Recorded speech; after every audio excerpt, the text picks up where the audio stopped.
ఆంధ్రప్రదేశ్ రాష్ట్రంలో జగన్మోహన్ రెడ్డి గారి ప్రభుత్వం వచ్చిన తర్వాత అప్పులు అపరిమిత సంఖ్యలో వారు చేస్తున్నట్లుగాను చేసినటువంటి అప్పులన్నింటినీ కూడా ఆస్తులని క్రియేట్ చేయడంలో చేయనట్టుగాను అనేక ప్రతిపక్ష పార్టీలు వారికి సంబంధించినటువంటి పర్టిక్యులర్ ఒక మీడియా మిస్ప్రోపగాండా చేస్తున్నటువంటి సందర్భంలో చంద్రబాబు నాయుడు గారి పీరియడ్లో చేసినటువంటి అప్పులు వాటి యొక్క వివరాలు, జగన్మోహన్ రెడ్డి గారి పీరియడ్లో చేసినటువంటి అప్పులు వాటి యొక్క వివరాలు, 2014 సంవత్సరంలో ఆంధ్రప్రదేశ్ రాష్ట్రం బైఫర్కేట్ అయిన తర్వాత విభజన తర్వాత ఆంధ్రప్రదేశ్ రాష్ట్రానికి వచ్చినటువంటి అప్పుల యొక్క వివరాలు, అదే రకంగా ఆస్తుల యొక్క క్రియేషన్ ఏ రకంగా ఉన్నదాని మీద సరైనటువంటి సమగ్రమైనటువంటి వివరాలను మీకు అందించాలనేటటువంటి ఉద్దేశంతో ఈ సమగ్రమైనటువంటి వీడియోను చేస్తున్నాం. దీని ద్వారా పార్లమెంటులో భారత ప్రభుత్వం చేసినటువంటి డిక్లరేషన్స్, అంటే ఇవాళ ఒక పర్టిక్యులర్ మీడియా చేస్తున్నటువంటి దుష్ప్రచారం ఏదైతే ఉందో ఇది ఒక ప్రభుత్వాన్ని టార్గెట్గా చేసుకుని అమాయకులైనటువంటి వ్యక్తులని మిస్లీడ్ చేయటం అనేటటువంటిదే ఒక రకమైన కార్యక్రమంగా పెట్టుకున్నారు. కాబట్టి దానికి సరైనటువంటి వివరాలు ఇవ్వటమే మా యొక్క ఉద్దేశం. నిజంగా ఆంధ్రప్రదేశ్ రాష్ట్రంలో అపరిమితమైనటువంటి అప్పులున్నాయా? సాక్షాత్తు కేంద్ర ప్రభుత్వమే పార్లమెంటులో 4,38,000 కోట్ల రూపాయలు మాత్రమే ఆంధ్రప్రదేశ్ రాష్ట్రానికి అప్పులు ఉన్నాయని, అది కూడా ఎఫ్ఆర్బిఎం విధించినటువంటి పరిమితులకు పరిధులకు లోబడి మాత్రమే ఆంధ్రప్రదేశ్ రాష్ట్రం అప్పులు చేసిందని ఒక పక్క ఢంకా బజాయించి పార్లమెంట్లో డిక్లేర్ చేసిన సందర్భంలో ఒక సెక్షన్ ఆఫ్ మీడియా ఆంధ్రప్రదేశ్లో ఇవి 4,38,000 కోట్ల రూపాయలు కావు, 12,70,000 కోట్ల రూపాయలని వారి కలలో ఊహించినటువంటి కొన్ని గణాంకాలని ప్రజల ముందు పెట్టి ఈ ప్రభుత్వాన్ని ఒక రకమైనటువంటి మెలైన్ చేసేటటువంటి ఉద్దేశంలో చేస్తున్నటువంటి కార్యక్రమంగానే మనం భావించాలి. చంద్రబాబు నాయుడు గారు చేసినటువంటి వారి యొక్క పరిపాలనలో వారు వెళ్ళిపోతూ దాదాపు 40,000-50,000 కోట్ల రూపాయల అప్పుని జగన్మోహన్ రెడ్డి గారి ప్రభుత్వానికి ట్రాన్స్ఫర్ చేసినట్టుగా 2019 మేలో జగన్మోహన్ రెడ్డి గారి ప్రభుత్వం అసెంబ్లీలో డిక్లేర్ చేసింది. దానితో పాటు చంద్రబాబు నాయుడు గారి ప్రభుత్వంలో ఆర్థిక మంత్రిగా చేసినటువంటి యనమల రామకృష్ణుడు గారు మాట్లాడుతూ మేము మీకు 40,000 కోట్ల రూపాయలు ట్రాన్స్ఫర్లు చేయటమే కాకుండా మీకు అప్పులు కూడా పుట్టనటువంటి రీతిలో మేము అప్పులు చేసామని చాలా సగర్వంగా చెప్పుకున్నారు. సో వీటన్నిటి యొక్క వివరాలు కనుక చూస్తే ఒక్కసారి మనం విభజన నాటికి మనకు ఉన్నటువంటి అప్పుల శాతం, అప్పుల యొక్క వివరాలు ఏమిటి, చంద్రబాబు నాయుడు గారి యొక్క పీరియడ్లో వారు చేసినటువంటి అప్పుల వివరాలు ఏమిటి, జగన్మోహన్ రెడ్డి గారు చేసినవి ఏమిటి, ప్రజలకు ప్రయోజనాలు పొందినది ఏమిటి, ఆంధ్రప్రదేశ్ రాష్ట్రం మిగతా రాష్ట్రాలతో ఏ రకమైనటువంటి పొజిషన్లో ఉంది చెప్పడం మాత్రమే మా యొక్క ఉద్దేశం. సో ఈ స్టేట్ ఫైనాన్సెస్ అనేటటువంటి మాట కనుక వస్తే రిజర్వ్ బ్యాంక్ ఆఫ్ ఇండియా వారి యొక్క నివేదికలో ప్రతి సంవత్సరం కూడా గడిచినటువంటి 15 సంవత్సరాల కాలంలో భారతదేశంలో ఉండేటటువంటి ప్రతి రాష్ట్రము చేసినటువంటి అప్పుల వివరాలు, వారు క్రియేట్ చేసినటువంటి ఆస్తుల వివరాలు కంటిన్యూస్గా ఇవ్వటం అనేటటువంటిది ఎవరైనా రిజర్వ్ బ్యాంక్ ఆఫ్ ఇండియా వెబ్సైట్లోకి వెళ్ళచ్చు, అక్కడి నుంచి సమగ్రమైనటువంటి సమాచారాన్ని తీసుకోవచ్చు. అదే రకంగా కాంప్ట్రోలర్ అండ్ ఆడిటర్ జనరల్ ఏదైతే రాష్ట్ర ప్రభుత్వాల యొక్క ఇన్కమ్ ఎక్స్పెండిచర్ని ఆడిట్ చేసి దానిలో ఉండేటటువంటి కొన్ని విషయాలని ప్రజల ముందు ఏదైతే ఉంచుతారో కాగన్ వెబ్సైట్లో కూడా వెళ్ళచ్చు. So reserve bank of India ఇచ్చేటటువంటి ప్రతి ఒక్క నివేదికలో ఇచ్చినటువంటి ఆడిటెడ్ రిపోర్ట్లు తీసుకున్న తర్వాత మాత్రమే గడిచినటువంటి 15 సంవత్సరాల కాలంలో ఏ రాష్ట్ర ప్రభుత్వం ఎన్ని అప్పులు చేసిందనేటటువంటి సమగ్రమైనటువంటి వివరాలు ఇస్తారు. దానిలో కనుక మనం చూస్తే వివరాల్లో కనుక మనం వెళ్తే 2014 సంవత్సరంలో ఎప్పుడైతే ఆంధ్రప్రదేశ్ తెలంగాణ రాష్ట్రాలు రెండూ కూడా విడిపోయినాయో రిజర్వ్ బ్యాంక్ ఇచ్చినటువంటి లెక్కల ప్రకారం కేంద్ర ప్రభుత్వం పార్లమెంటులో ఇచ్చినటువంటి లెక్కల వివరాలు కాగ్ అనేటటువంటి సంస్థ ఏదైతే ఇచ్చినటువంటి వివరాలు కనుక మనం చూస్తే 2014 రాష్ట్ర విభజన సమయానికి 1,96,202.40 కోట్లు అనేటటువంటిది సమగ్రమైనటువంటి, అంటే ఉమ్మడి ఆంధ్రప్రదేశ్ రాష్ట్రానికి ఉన్నటువంటి అప్పులు. దానిలో 58% ఆంధ్రప్రదేశ్ రాష్ట్రానికి వెళ్ళాయి, 42% తెలంగాణ రాష్ట్రానికి వెళ్ళాయి. ఆ లెక్క ప్రకారం కనుక మనం చూసిన తర్వాత చంద్రబాబు నాయుడు గారు 2014 మేలో వారు అధికారం చేపట్టిన తర్వాత ఆ రోజు నుంచి వారు దిగిపోయే నాటికి అంటే 2019 మార్చి నాటికి గనక వారు చేసినటువంటి అప్పుల వివరాలు చూస్తే 1,96,204.40 అనేటటువంటిది రాష్ట్ర విభజన సమయానికి దానిలో ఉన్నటువంటి 58% కనుక మనం చూస్తే అరౌండ్ 1,05,000 కోట్ల రూపాయల వరకు ఆంధ్రప్రదేశ్ రాష్ట్రానికి ట్రాన్స్ఫర్ అయినాయి. వారు చేసినటువంటి అప్పుల కనుక వివరాలు కనుక చూస్తే 2,64,451 కోట్ల రూపాయలు మార్చి నాటికి రిజర్వ్ బ్యాంక్ ఆఫ్ ఇండియా ఇచ్చినటువంటి ఫిగర్ అది. ఆ తర్వాత మేలో ఎప్పుడైతే జగన్మోహన్ రెడ్డి గారికి అధికారం అప్పగించినారో ఆ 2 నెలల కాలంలో చంద్రబాబు నాయుడు ప్రభుత్వం చేసినటువంటి అప్పులు కనుక చూస్తే అవి 7,346.56 కోట్ల రూపాయలు. సో వెరసి మొత్తం రెండింటినీ కనుక చూస్తే జగన్మోహన్ రెడ్డి గారికి అధికారం ఇచ్చినప్పుడు వారికి ఇచ్చినటువంటి అప్పుల వివరాలు కనుక చూస్తే 2,71,797.56 కోట్ల రూపాయలని వారికి అప్పుల రూపంలో జగన్మోహన్ రెడ్డి గారి ప్రభుత్వానికి ఇచ్చారు 2019 మే నాటికి.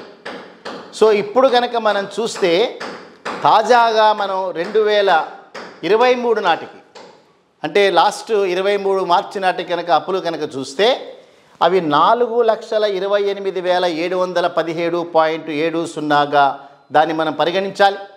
సో వీటిలో కనుక మనం చూస్తే బైఫర్కేషన్ నాటికి 1,53,344 అంటే ఇవన్నీ ఫిగర్లో తర్వాత వద్దాం.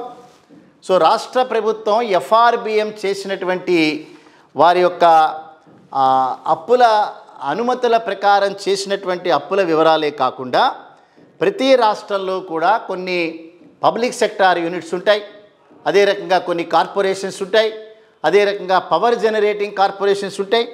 ఇవన్నీ కూడా ప్రభుత్వాల యొక్క గ్యారంటీతోనూ ప్రభుత్వాల గ్యారంటీతో అవసరం లేకుండా కూడా చేసేటటువంటి అప్పులు ఉంటాయి.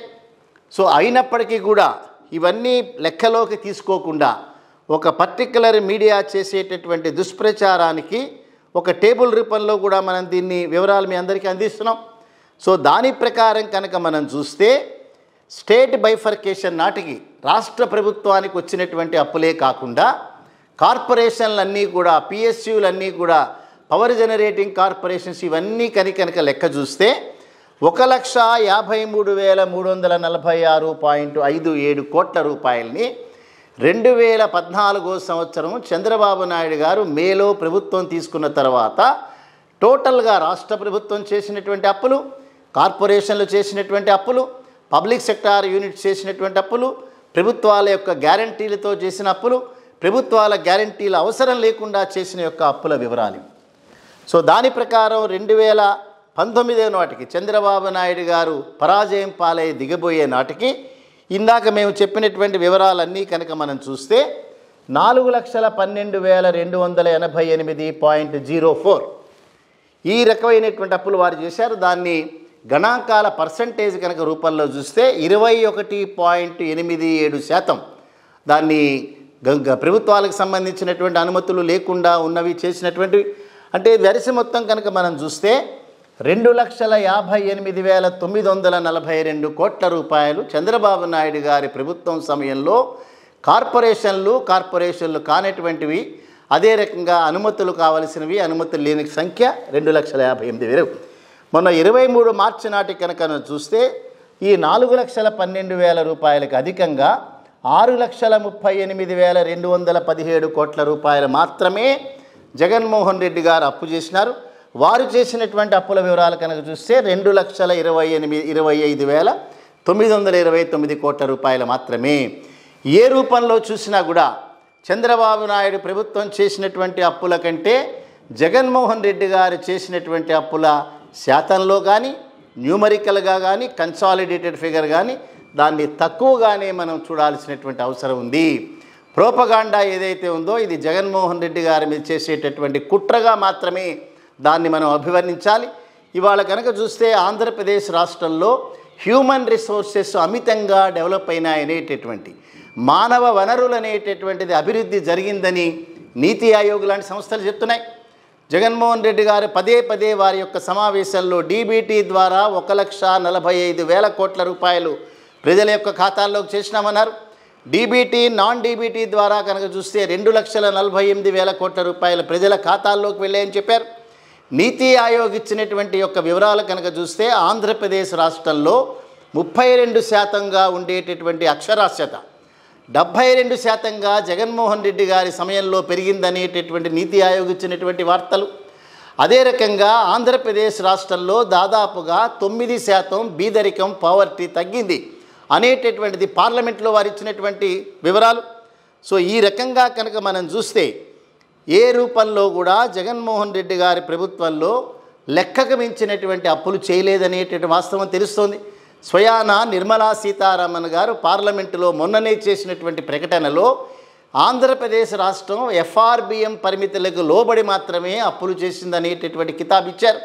ఇన్ని జరుగుతున్నా కూడా ఆంధ్రప్రదేశ్ రాష్ట్రం శ్రీలంకగా మారిపోయిందని, ఆంధ్రప్రదేశ్ రాష్ట్రం జగన్మోహన్ రెడ్డి విపరీతంగా అప్పులు చేసాడనేటటువంటిది ఒక రకమైనటువంటి కుట్ర మాత్రం జరుగుతోందన్నది ఆంధ్రప్రదేశ్ రాష్ట్ర ప్రజలు గమనించాలి. ఇవాళ తీసుకున్నటువంటి అప్పులు ఏవైతే ఉన్నాయో మానవ వనరులు అభివృద్ధి చెందినాయి, ఆస్తుల పెంపుదల అక్కడ పెరుగుతూనే ఉంది. కోవిడ్ లాంటి ఒక ప్రమాదకరమైనటువంటి పరిస్థితులు తలెత్తిన వారి యొక్క ఇన్కమ్లు గణనీయంగా పడిపోయినా కూడా ఎక్కడా వెరవకుండా ఆ రకమైనటువంటి ట్రీట్మెంట్ అనేటటువంటి ప్రభుత్వాలు ఇస్తూనే ఉన్నాయి.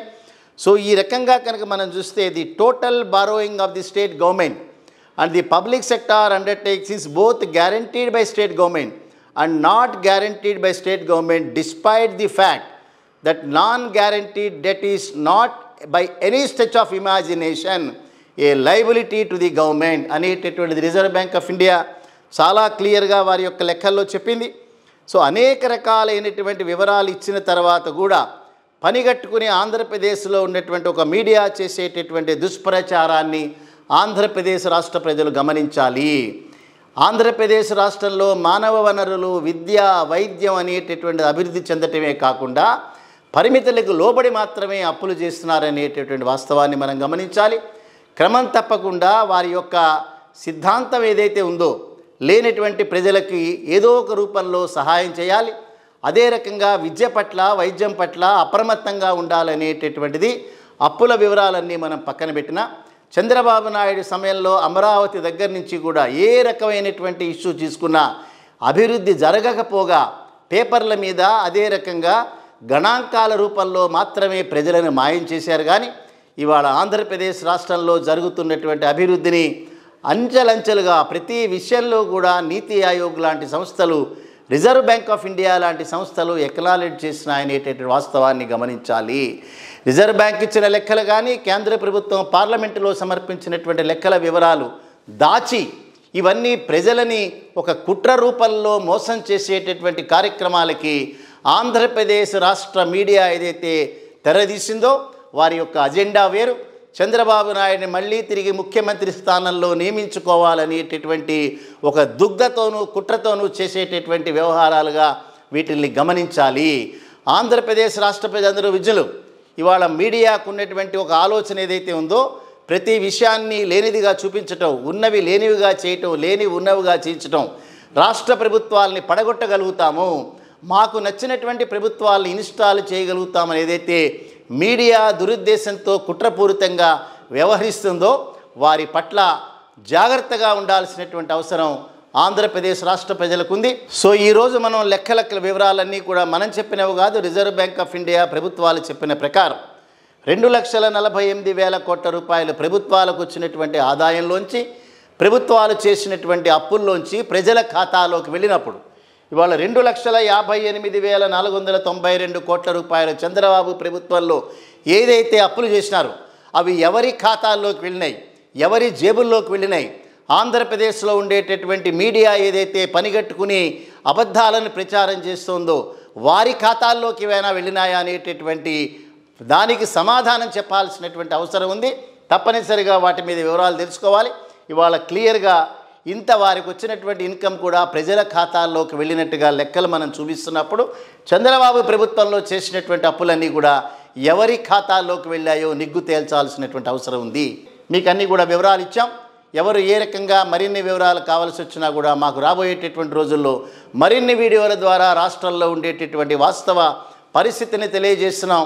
ఇవాళ హ్యూమన్ రిసోర్సెస్ డెవలప్ అయినా, అదే రకంగా అక్షరాస్యత ఇవాళ పెరిగిన, నిరక్షరాస్యత తగ్గిన, అదే రకంగా పేదరికం తగ్గిన, ఇది జగన్మోహన్ రెడ్డి గారి ప్రభుత్వంలో మాత్రమే సాధ్యమైందనేటటువంటిది నీతి ఆయోగ్ చెప్పేటటువంటి వాస్తవాల్ని, రిజర్వ్ బ్యాంక్ ఆఫ్ ఇండియా చెప్పినటువంటి వాస్తవాల్ని ఆంధ్రప్రదేశ్ రాష్ట్రం ప్రపంచ పటంలో ఇవాళ గర్వంగా తలెత్తుకునేటటువంటి పరిస్థితి చేసిన జగన్మోహన్ రెడ్డి గారి ప్రభుత్వాన్ని తప్పనిసరిగా అభినందించాల్సిందే.